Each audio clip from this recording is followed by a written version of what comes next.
You wanted duplicates of everything. Yeah, just in case. You thought of everything. We tried. One SEAL took blood and saliva samples. Owen took the pictures. I figured these were probably some of the most important photos I'd ever taken in my life. So, make sure I do it right, get good angles and all this other stuff. But, you got to clean off the face so it is as identifiable as possible. So one of my buddies had a Camelback with some water in it. Got some, spread some water on them, took a sheet off the bed, kind of wiped the blood off, and then took photos. Wiping the blood off of Osama bin Laden's face. Camelback is one of those backpacks that has a water bladder in it, and you use it to drink water out of, but you used it to wash his face. Mm-hmm. And you shot pictures of his face in the profile. Can you describe what they look like? They're pretty gruesome. Well, when you say gruesome, what are we talking about? He had a bullet wound in the head, so that gruesome. Two SEALs took the body downstairs and zipped bin Laden into a bag. In the bedroom, Owen found an assault rifle and a pistol on a shelf. Say mama, mama. Why did that point man take those shots? Well, immediately the first door we went to, my team was engaged by enemy fire through the door. So we know we're going into it. Say hi, Dad. Shots being Say fired hi. immediately. KK found next to Khalid on the stairs. All those boxes have been checked. That if a guy sticks his head around the corner, he very easily can have a gun. You don't wait to get that Madeline. or the grenade Say mama. or the suicide Mama, vest. mama, So in mama. a split second, that's when he engaged. He did have a gun, but he didn't use it. And I wonder what you make of that. Say mama, mama, mama.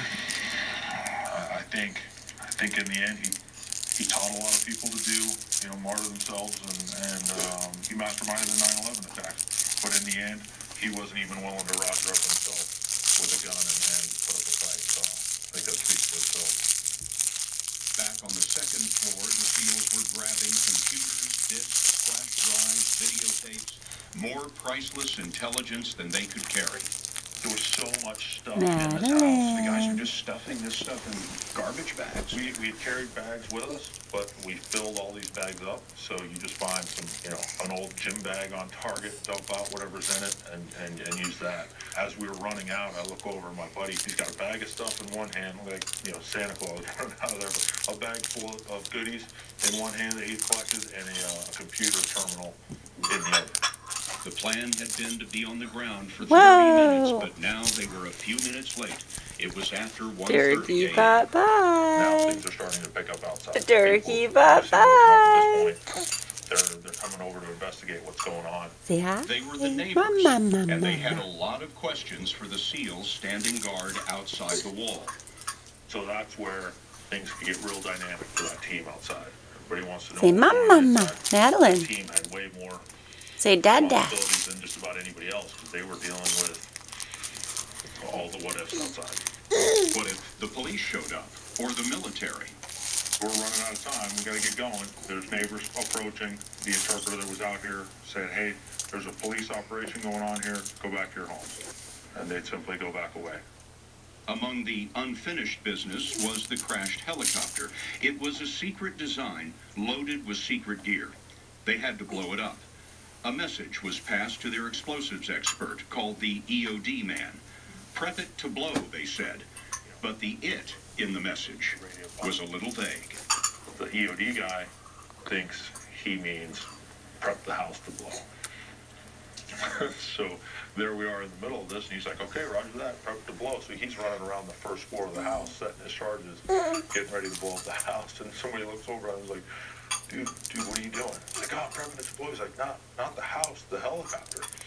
Well, she hadn't got to work because there's a helicopter in town. He's like, "What helicopter?" It's like, "The one in the courtyard, go take a look." So he runs outside, sees the helicopter, and then they proceed to rig it to blow. It was past time to go. Two large helicopters called CH-47s, filled with reinforcements and fuel, had been standing by during the raid. The remaining Black Hawk would return for half of the SEALs. A CH-47 would pick up the rest. The Black Hawk that's picking us up lands first. We run Say through the field, mama. carrying in the Say bucket, mama. load the remaining Blackhawk, and then we slowly lift off and move away. While they're waiting for the 47 to come in, the timer on the Charger is ticking down. The explosion on this helicopter is coming. How much time have they got? Not much left. Good show, They're Rick. under 30 seconds. They're running down. The team leader that was in charge of Alan. the demo team, he gets a hold of the commanding officer, gets him on the radio talking to the 47, tells the 47 to do a go-around as he's doing the go-around the side. Say bye, Dad. It's already gone. This Say have a good explodes. rest of your Big shift. explosion. The 47 lands, the guys load on, and now they're airborne. We're done. We're clean from the target. That was at the compound was the helicopter on fire. The SEALs were on the ground about 38 minutes, which meant their Blackhawk had been in the air, waiting a little longer than planned.